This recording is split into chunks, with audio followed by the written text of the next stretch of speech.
I don't have to tell you that we are mortal because you're soldiers, you always are conscious about this. But we are like tiny specks of dust in this universe. Many like you and me have come and gone, not a trace of them anywhere. But only a few we remember. We only remember those people who hardly did anything, but they were of a certain kind. Right from ancient times, well, we remember Shiva, he did nothing. He sat still or he danced, crazy man. But we remember him. We remember various yogis and saints and sages who did nothing. Nothing much in the world compared to the business people of the time, the kings of the time, the soldiers of the time, nothing much. But we remember them because their imprint on the planet is bigger than anybody else. This imprint happens not because they're trying to leave a footprint. Those who try to leave a footprint on the planet, they will never fly. If you want to leave a footprint, obviously you're not going to fly. Suppose among the 100 of you who are leaving strong footprints with your boots, suppose one of you flew across the border, just like that, not in an airplane, just like that. That one man you're going to remember forever, isn't it so?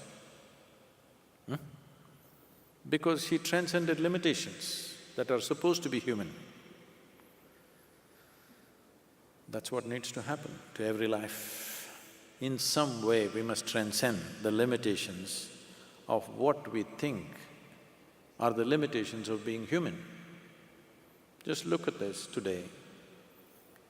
If you utter the word human, people will only say, oh, I am only human.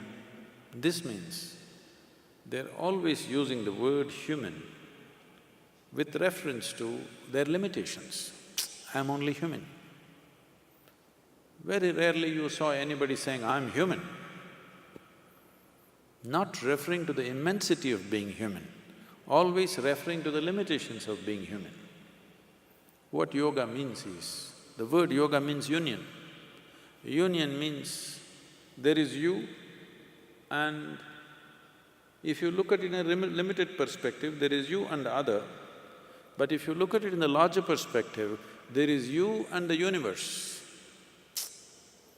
You versus the universe. See, this is where the border is, not there. This is where the border is, me and the rest of the universe. Here there is a border. If you cross this border successfully, then we say you are a yogi, you become one with everything. If you do not cross this border, you will have to always guard it, which you know is very arduous. So when you realize this and you consciously cross the border, then you are referred to as a yogi. If you are able to cross the border, suddenly you will not refer to the human being. The word human will not come out of your mouth anymore referring to the limitations. You will talk about human referring to the immensity of being human. Because once you cross the border, the whole world is yours. So, you must guard the borders of the nation. This border, you must tear it open. This is why you are here. To do some yoga means to open up this border. This need not be guarded. That border, unfortunately, we have to guard because people still in this world have not matured enough to live without a border.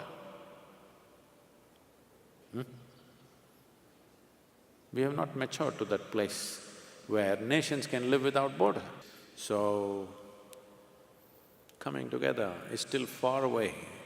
Lot of maturity needs to happen. I don't believe it'll happen in our lifetime. So, you have to guard the border. That's the only way. And you were saying the peaceful, wonderful yoga center? We are living very peacefully, wonderfully, because all of you are standing there on the border. Otherwise, we wouldn't be here peacefully, wonderfully. Thank you very much for being here.